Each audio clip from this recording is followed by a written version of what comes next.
کو آپ زندہ کر گئے, یزیدی سوچ کو دفن کر گئے. آج یزید کا نام لینے والا کوئی نہیں, کوئی یہ کہنے کے لیے تیار نہیں کہ جناب میری اپروچ یا میری سوچ وہ ہے. معاذ اللہ, ایسی لعنت بن گیا وہ شخص اور اس کی فوج اور اس کا تھاٹ. السلام علیکم ورحمۃ اللہ وبرکاتہ. دوستو, کربلا میں حضرت امام حسین کے جانثار ساتھیوں نے آپ کے قدموں میں کس طرح اپنے جان کو نچھاور کیے, اور ساتھ میں یزید پلید کا کربلا کے بعد انجام کیا ہوا تھا, وہ بھی مولانا عبدالحبیب عطاری صاحب سے سنیں. میرے آقا مدینے والے مصطفیٰ صلی اللہ تعالیٰ علیہ وسلم کی مبارک آل, اہل بیت اطہار, یہ وہ عظیم ہستیاں ہیں. میرے آقا کا یوں سمجھیے جو خاندان ہے, ان سے محبت کرنا یہ ہمارے ایمان کا تقاضا ہے. نبی پاک علیہ السلام کی ایک حدیث پاک ہے جس کا مضمون ہے کہ تم میں سے کوئی اس وقت تک مومن نہیں ہو سکتا جب تک میں اس کے نزدیک اس کی جان سے زیادہ اسے پیارا نہ ہو جاؤں. یعنی ہماری جان سے بھی زیادہ ہمیں جس سے محبت کرنی ہے وہ کون ہے؟ وہ میرے آقا علیہ السلام. پھر آگے فرمایا اور میری آل یعنی میری اولاد اس کے نزدیک اپنی اولاد سے زیادہ پیاری نہ ہو جائے. یعنی ہمیں اپنی جان سے زیادہ پیار نبی پاک سے کرنا ہے اور اپنے بچوں سے زیادہ پیار میرے آقا علیہ السلام کے بچوں سے کرنا ہے.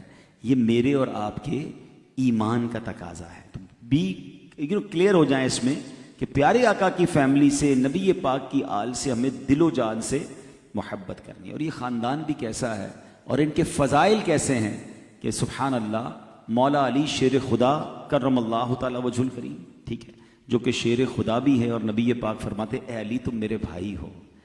نبی پاک نے جن کو اپنا بھائی فرمایا, آقا فرماتے علی کے چہرے کو دیکھنا بھی عبادت ہے. آپ فاتح خیبر بھی ہیں, اور پھر ان کی مبارک زوجہ کون ہیں؟ وہ خاتون جنت ہیں, بی بی فاطمہ الزہرا رضی اللہ تعالیٰ عنہا, جن کے بارے میں میرے آقا فرماتے ہیں کہ فاطمہ, حدیث پاک کا خلاصہ ہے کہ فاطمہ مجھ سے ہیں, میں فاطمہ سے ہوں, اور جو فاطمہ سے محبت کرے وہ مجھ سے محبت کرے.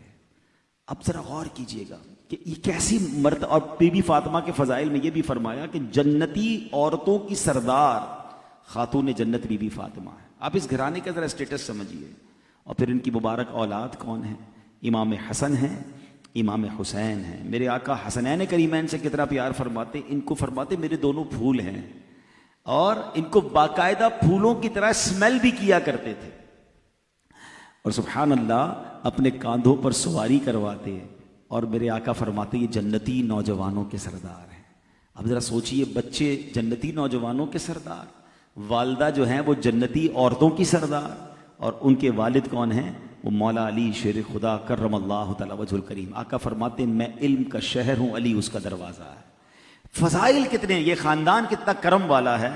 اور اسی خاندان کی فضیلت میں بریلی کے تاجدار لکھتے ہیں نا کہ کیا بات رضا اس چمنستان کرم کی, کیسا کرم والا باغ ہے.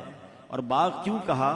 حسنین کریمین پھول ہیں, اور فاطمہ الزہرا, زہرا کہتے ہیں کلی کو, تو گویا ایک باغ ہی کے خوبصورت نقشہ پیش ہو رہا ہے نا.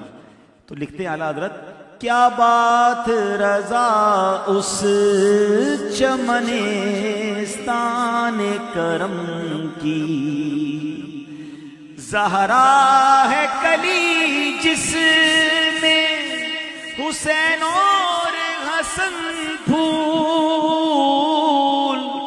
زہرا ہے کلی جس میں حسین اور حسن پھول. اس مبارک خاندان کے فضائل کا ذکر کرنے ہم جمع ہوئے ہیں. اللہ ان کے صدقے ہماری مغفرت فرمائے. اب جو واقعہ کربلا ہوا, اب سوچنا یہ ہے کہ جو اتنا لاڈلا ہو, اتنا پیارا ہو, لاڈلوں کو تو تکلیف میں نہیں ڈالا جاتا, جو پیارے ہوں, ہمارا کوئی لاڈلا ہو, ہمارا کوئی پیارا ہو, ہمارا کوئی بچہ ہو اور بڑی دعاؤں کے بعد پیدا ہوا ہو, تو اس بچے کو تو ہم سینے سے لگائے رکھتے ہیں. مگر آپ کو معلوم ہے کہ امام حسین سے اتنی محبت کے باوجود نبی پاک علیہ السلام کو یہ معلوم تھا کہ امام حسین شہید کیے جائیں گے. مولا علی کو معلوم تھا یہ شہید کیے جائیں گے. بی بی فاطمہ الزہرا رضی اللہ عنہا کو معلوم تھا کہ شہید کیے جائیں گے. مگر ان میں سے کسی نے بھی اللہ کی بارگاہ میں دعا نہیں کی کہ اللہ یہ مصیبت ٹال دے، یہ مشکل ٹال دے، اتنے پیارے ہیں حسین، ہمیں دل سے پیارے، یا اللہ ان کو اس طرح پیاسا شہید نہ کیا جائے. کسی نے دعا نہیں کی. کیا وجہ ہے؟ اتنا پیار بھی ہے اور تکلیف کا بھی پتہ ہے. آپ کے اور میرے بچے کو کوئی تکلیف آنے والی ہوں ابھی سے ڈر جاتے ہیں کہ نہیں اللہ کرے میرے بچے کو سکھ ملے. مگر یہ کیسا خاندان ہے کہ اتنا پیار اور اتنی بڑی تکلیف، مگر وہ تیار تھے. کیوں تیار تھے؟ کہ انہیں معلوم تھا یہ ایک ٹیسٹ ہے، یہ اللہ کی رضا ہے، اور اللہ کی رضا پر راضی رہنا یہ اللہ والوں کا طریقہ ہے.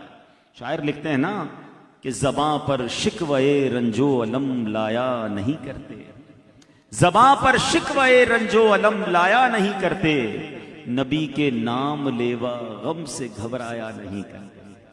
اچھا، اب ہم میں سے کوئی سوچ سکتا ہے کہ جناب ان کو پتا تھا اس لیے وہ ڈیلیبریٹلی تیار ہو گئے، ہمیں تو پتہ نہیں ہم پر کون سی مشکل آنے والی ہے. ایسا نہیں ہے، قرآن نے پہلے ہی اناؤنس کر دیا ہے. قرآن پاک نے ہمارے آنے والے ٹیسٹ بھی اناؤنس کر دیے، اور وہ ٹیسٹ میں کیا کیا سوال آئے گا، یوں سمجھے اگر آج کی زبان میں کہوں کہ اس میں کیا کیا آزمائش آئے گی، وہ بھی لسٹ قرآن نے دے دی ہے. انفارچونیٹلی ہم قرآن پڑھتے نہیں، ہمیں پتہ ہی نہیں کہ ہمارا کون سا ٹیسٹ آنے والا ہے. Be aware.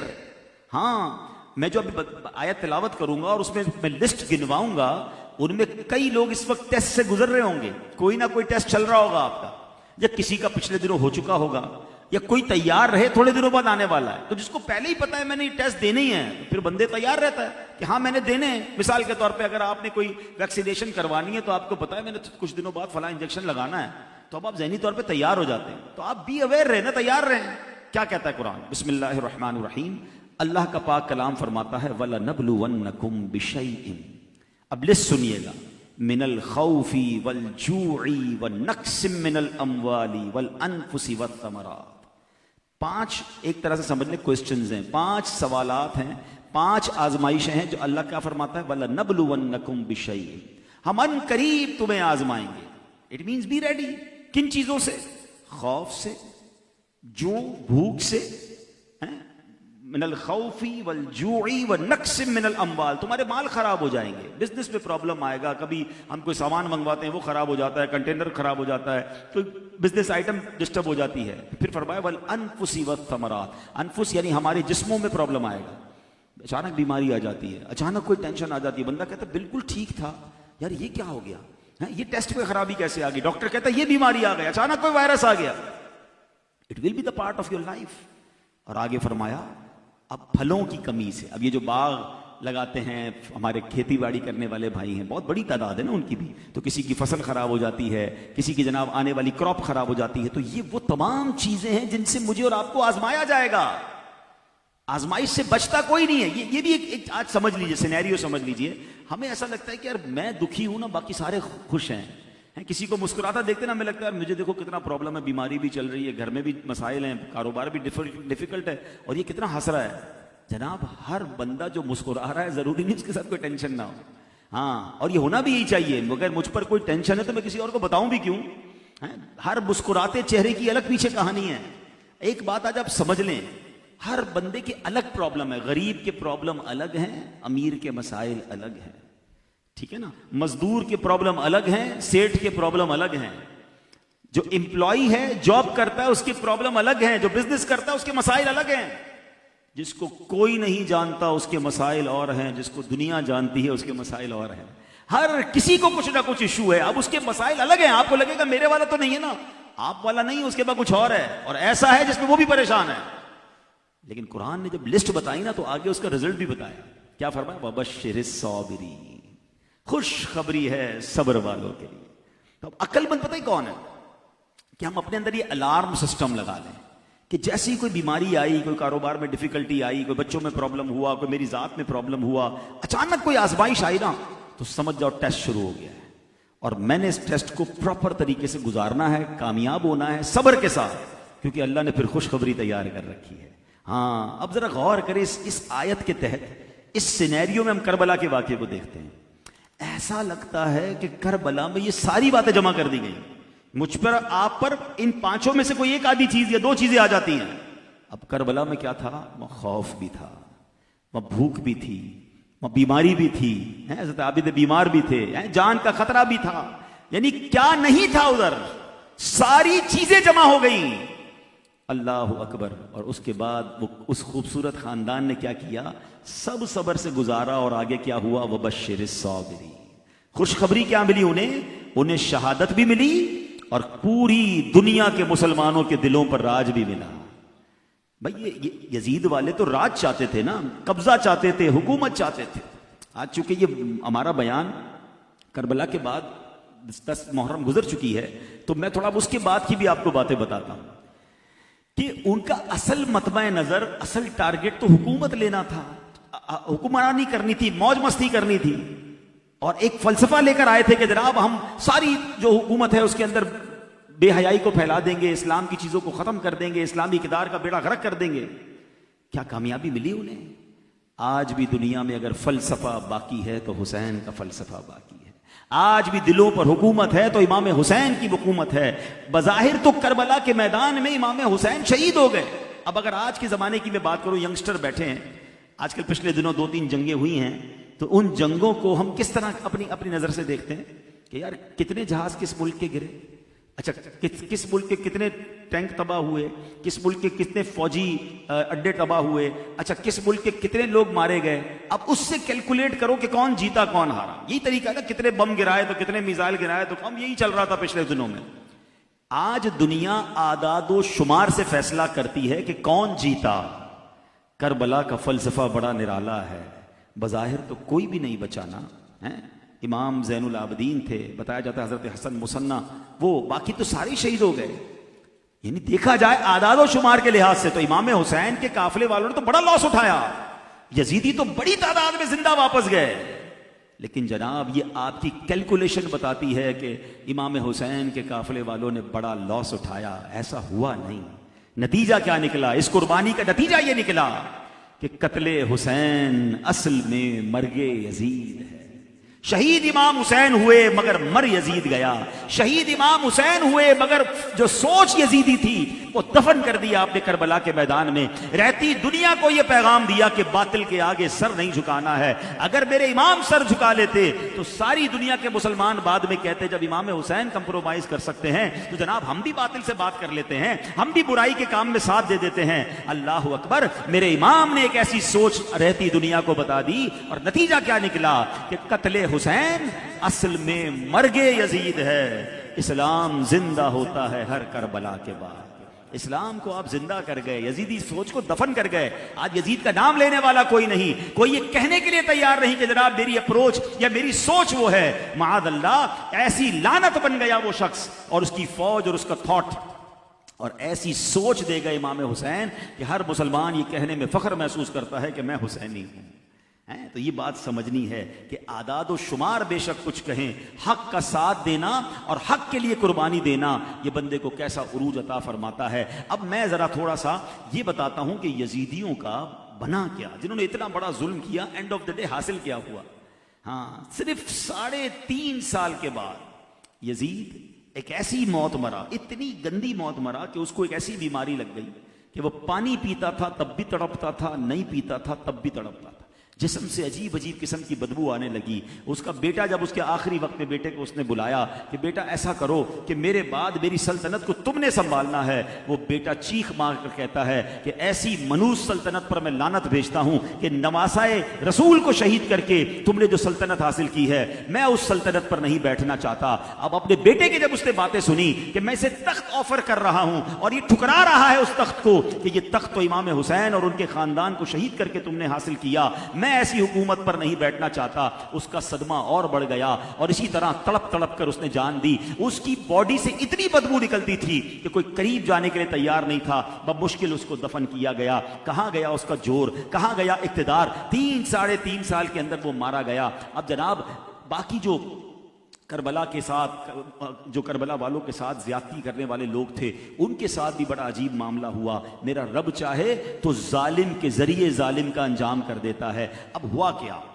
ابن زیاد یہ گورنر تھا کوفہ کا. اس بدبخت کے آرڈر پر یہ سارا معاملہ ہوا تھا. ابن زیاد کو 6 سال، صرف 6 سال گزرے تھے، ٹھیک ہے، 66 ہجری اور یا 67 ہجری میں ابن زیاد کو 10 محرم کو مقابلہ ہوا، مختار ثقفی کی فوجوں نے مقابلہ کیا، اور ودن 6 ایئرز 6 سال کے بعد 10 محرم ہی کا دن تھا، وہی گورنر ہاؤس تھا، وہی مقام تھا جہاں معاذ اللہ ان بدبختوں نے امام حسین کے سر کو رکھا تھا قلم کرنے کے بعد، اب ابن زیاد کے سر کو وہیں رکھا گیا، اور مختار کہتا ہے لوگوں دیکھ لو، یہ وہ شخص ہے جس نے امام حسین کی شہادت میں کردار ادا کیا تھا، اس کا سر اسی مقام پر رکھا گیا، دن بھی وہی تھا۔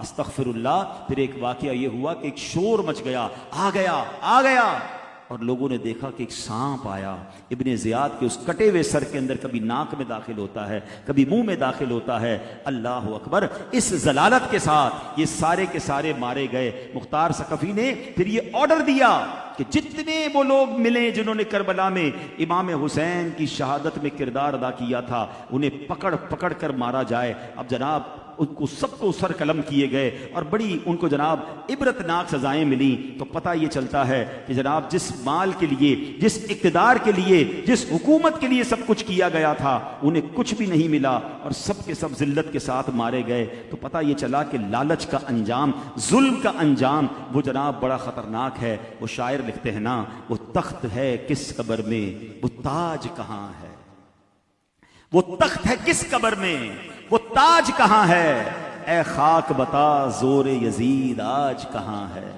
نہ ہی شمر کا وہ ستم رہا، نہ یزید کی وہ جفا رہی، نہ ہی شمر کا وہ ستم رہا، نہ یزید کی وہ جفا رہی، جو رہا تو نام حسین کا، جسے زندہ رکھتی ہے کربلا۔ اے میرے پیارے اسلامی بھائیوں، ایک اور شاعر، کیا حضرت مولانا نعیم الدین مراد آبادی کے اشعار ہیں، اور کس قدر جس کو کہیں کہ دلوں پر اثر کرنے والے اشعار ہیں۔ اللہ کرے کہ آج کے بعد کوئی ظلم کی طرف جانے سے پہلے، زیادتی کی طرف جانے سے پہلے، اگر کسی طریقے سے شیطان دل پر قبضہ بھی کر لے کہ جناب کسی کا حق دبا لوں، کسی کو برباد کر دوں، تو یزید کا انجام یاد رکھنا ہے۔ آپ لکھتے ہیں، اے تشنگانے خونے جوانان اہل بیت، دیکھا کہ تم کو ظلم کی کیسی سزا ملی۔ اے تشنگانے خونے جوانان اہل بیت، دیکھا کہ تم کو ظلم کی کیسی سزا ملی۔ کتوں کی طرح لاشیں تمہارے سڑا کیے، گھوڑے پہ بھی نہ گور کو تمہاری جا ملی۔ رسوائے خلق ہو گئے، برباد ہو گئے، مردودو تم کو ذلتِ ہر دو سرا ملی۔ تم نے اجاڑا سیدہ زہرا کا بوستان، تم نے اجاڑا سیدہ زہرا کا بوستان، تم خود اجڑ گئے، تمہیں یہ بد دعا ملی۔ دنیا پرستوں دین سے منہ موڑ کر تمہیں، دنیا ملی نہ عیش و طرب کی ہوا ملی۔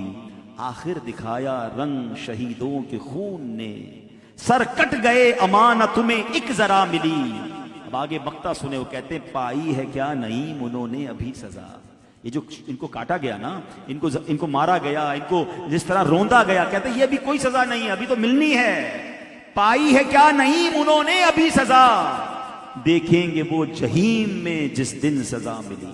ابھی تو یزیدیوں کی سزا باقی ہے، جنہوں نے نبی پاک کے دل مبارک کو کس طرح چھلنی کیا اور کتنی تکلیف پہنچائی۔ اچھا، ایک طرف تو یہ ظالم تھے، اور ایک طرف ایک عجیب جناب قربانی کی داستان ہے۔ آپ کو پتہ ہے 9 اور 10 کی رات کو امام حسین نے اپنے ساتھیوں کو جمع کیا، اپنے ساتھ جو مکے سے مدینے سے ساتھی آئے تھے آپ کے اہل بیت کے، اور انہوں نے کہا کہ دیکھو ان یزیدیوں کو مجھ سے پرابلم ہے، یہ میری خون کے پیاسے ہیں، تم ایسا کرو کہ تم مجھے چھوڑ کر چلے جاؤ، آج رات ہی کو نکل جاؤ، تو میں ان کو فیس کر لوں گا، اگر شہید بھی کرنا ہوا تو مجھے کر لیں گے، تم سب نے کیوں قربانی دینی ہے۔